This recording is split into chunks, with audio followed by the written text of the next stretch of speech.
Por primera vez, a través de una carta pastoral, la Iglesia Católica chilena hizo un mea culpa y admitió la pérdida de credibilidad que ha sufrido la institución a raíz de los escándalos de abusos sexuales protagonizados por sacerdotes. Para saber más de lo ocurrido, se encuentra en el estudio el vicario de la Pastoral Social y de los Trabajadores, Andrés Moro, en el otro estudio para hacer un contacto con él. ¿Cómo está, padre? Buenas noches. Buenas noches a todos los que nos están viendo ahora. Padre, se escogió un día bastante especial para dar a conocer el mensaje: cumpleaños de Cardenal Raúl Silva Enríquez, fiesta de San Vicente de Paul, ferros defensores de la igualdad social. Claro, y además hay que añadir también que estamos en el mes de Chile, el mes de la patria, y que este domingo como Iglesia Católica una vez más nos invitan en todo Chile, de Arica hasta Magallanes, a poder rezar también por Chile, nuestra patria. Por eso le pedimos al Señor también que esta carta sea acogida como una mirada también de hombres y mujeres de fe, pero abierta a todos los hombres y mujeres de buena voluntad, para juntos construir un mejor Chile que acoge todo lo bueno, pero también nos desafía en lo que hay que mejorar. ¿Qué le pareció el lenguaje bastante duro utilizado en esta carta pastoral? Por ejemplo, alguna frase: escandalosamente el trabajo y sin embargo pobres, desigualdad y moral, una serie de lenguajes bien duros que se utiliza en esta carta, padre. Yo creo que más que una dureza hay una claridad en lo que está pidiendo, que creo que también es un poco lo que el país nos pide a todos, especialmente a las autoridades, a los servidores públicos y también a la Iglesia, de poder también con claridad ser muy presente el mensaje de Jesucristo hoy en este país que es nuestro, que necesita también crecer, no solamente en lo económico como nos plantea la carta, sino también en una serie de características: la felicidad, el desarrollo integral, la justicia, la equidad, la democracia, la no discriminación. Padre, hay un mensaje directo al comienzo de la carta que dice: reiteramos con la más profunda verdad nuestra petición de perdón a quienes hemos ofendido. ¿Esto sería en directa relación a los abusos sexuales cometidos por sacerdotes? Influye eso, obviamente, pero también a todas las personas que de alguna u otra forma, como también plantea la carta, han sentido un desconcierto frente a actitudes, no solamente en el plano de los abusos sexuales, sino también a veces en la forma de entender la autoridad, forma de ejercer el poder, la vinculación quizá de algunos personajes laicos o consagrados y consagradas también con entidades de poder. Es decir, la Iglesia en Chile, a través de sus obispos, que son los pastores de nuestra Iglesia, quiere hacer una profunda y sana autocrítica y entender también de que el poder es algo que daña no solamente la credibilidad, sino también la autoridad. Queremos ser una iglesia, como nos invitan nuestros pastores, a basarse en Jesucristo y en un estilo de vida profundamente guiado y marcado por Él. Y en esa línea hay una crítica bastante profunda. Dice: nosotros mismos son los que debiéramos ser evangelizados. ¿Apunta a eso específicamente, a todo el tema de la credibilidad que hay, o esta falta de credibilidad que hay frente a la Iglesia Católica en la actualidad? No solamente a ello, aunque obviamente también influye, sino que hay que recordar que ya el año 2007 los obispos de toda América Latina, reunidos en Brasil, en Aparecida, hacían una reflexión también de volver de nuevo a renovar nuestra fe, y por ello desde ese año hasta la fecha, y continuamos en eso, estamos viendo una misión continental que invita a cambiar no solamente los criterios pastorales, sino también la estructura, de poder estar siempre volviendo de nuevo a la fuente misma que es el Evangelio, y ese Evangelio además que tiene opción preferencial por los más pobres, excluidos y vulnerables. ¿Cómo se restablece esta opción o se restablece esta confianza que las personas vuelvan a creer en esta iglesia? En una iglesia que justamente quiere en estos próximos días iniciar el año de la fe, porque queremos unir nuestra fe con obras. Una fe que no se expresa en obras concretas de cambios personal y comunitario, es una fe que pareciera simplemente una serie de normas. Una fe al encuentro con Jesucristo es un encuentro con quien también nos desafía a ser mejores y a hacer mejor el mundo en que vivimos. Una manera de recuperar este capital social, padre, es un poco apoyando todo lo que está pasando con los estudiantes, haciendo este lenguaje duro con respecto a la desigualdad, con respecto al modelo económico que tiene nuestro país. A ver, yo creo que el lenguaje duro es un lenguaje duro porque se habla de situaciones duras. Cuando el 74% de las personas definidas como pobres en la última encuesta CACEN trabaja, pero vive en la pobreza, claramente hay un dato duro que no lo habla la Iglesia. sino que sale justamente de la realidad de una encuesta presentada por el gobierno, pero que ha sido presentada por todos los gobiernos en los últimos 20 años. 74% de los pobres que se definen en la CACEN trabajan. Entonces nos podríamos preguntar, ¿qué pasa cuando un pobre, que pareciera que es alguien que no trabaja, trabaja pero no alcanza para vivir dignamente, solamente sobrevivir?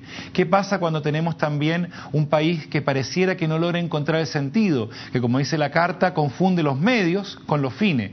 Y entonces tenemos una insatisfacción muy grande que se refleja lamentablemente en altos niveles de drogadicción o de alcoholismo. Por lo tanto, tenemos un país hermoso, pero que también nos pide un profundo cuidado y respeto, no solamente de lo ecológico, sino también de la centralidad de la persona humana, que es la clave de toda la carta. La carta nos plantea que la persona humana es, siendo creada a imagen y semejanza de nuestro Señor, la clave de todo el desarrollo humano. Pero también en esa línea la carta también critica, por ejemplo, hechos como el lucro, algo que se está tocando tan fuertemente en todo lo que es la reivindicación de los estudiantes, y él habla, por ejemplo, en este contexto, el lucro desregulado, que adquiere connotaciones de usura, que aparece como la raíz de la iniquidad, del abuso, de la corrupción y en cierto modo del desgobierno, es decir, todo lo que está pasando, ¿no es cierto?, las protestas a nivel social, que obviamente generan problemas para el gobierno. Exacto, lo que pasa es que la carta centra el tema sobre todo en que un desarrollo hoy se entiende un crecimiento como desarrollo y se marca exclusivamente o en una forma exagerada el crecimiento económico como un desarrollo. Ni uno ni lo otro, un crecimiento no necesariamente lleva un desarrollo.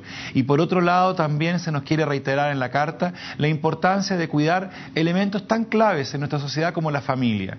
Pero ¿cómo podemos pedirle a un padre que pueda acompañar y estar presente en la vida de sus hijos si por lo menos en Santiago tiene que a veces recorrer 2 o 3 horas en una locomoción no de la mejor calidad o en vehículo, en un taco también muchas veces enorme y sin poder llegar a vivir a su casa un tiempo con su familia? Entonces, por lo tanto, tenemos un modelo económico que se critica su exacerbamiento en la mirada solamente económica, que no permite construir una calidad humana. La última encuesta CACEN nos planteaba el tema de la felicidad. ¿Pero qué entendemos por felicidad hoy cuando tenemos también una gran sobretasa de endeudamiento en los chilenos y chilenas? Cuando el gran problema de la educación es que al fin no ayuda a formar personas integrales, sino solamente clientes. La carta es dura porque refleja una serie de elementos y la carta también nos invita a acoger y escuchar las manifestaciones de los estudiantes y distintos actores sociales, pueblos originarios, regiones, porque estamos viviendo en un país que tiene todas las oportunidades para crecer, pero hay que saber crecer con igualdad y con ética. Y en la educación, padre, donde se hace una crítica bastante seria a todo lo que es las universidades y cómo está centrado, ¿no es cierto?, en crear a personas que van más por el desarrollo económico que el social. ¿Qué postura enfrenta, qué postura toma la Iglesia, que también tiene colegios de élite, que también lleva colegios en esta línea? La Iglesia es en Chile, en la educación particular subvencionada, uno de los actores más relevantes. Y también tenemos que hacer una autocrítica de cómo formamos a nuestras élites educacionales, tanto en la vida de educación superior como también en la educación media. Pero también hay que desconocer el papel tan importante de las familias dentro de la educación católica y, como bien plantea esta carta pastoral, la labor tan importante de los colegios para educar futuras generaciones. Tenemos también que hacer una autocrítica, no solamente en pedir perdón, sino también en poder cómo aterrizar los grandes conceptos planteados en esta carta en políticas no solamente educacionales, sino políticas a mediano y largo plazo. Por eso la carta nos invita a pensar un proyecto de país, no solamente a apuntar con el dedo o echarnos para atrás, sino soñar en verdad un país que tiene toda la oportunidad, reitero, para ser un país desarrollado. Pero un Producto Interno Bruto de país desarrollado no solamente pasa por el dinero, sino pasa por el tipo de vida y de vocación que queremos construir juntos en Chile. Padre, se nos acaba el tiempo y me gustaría solo consignar, usted alaba este lenguaje asertivo, este lenguaje bastante directo que hace Monseñor Esati en esta carta.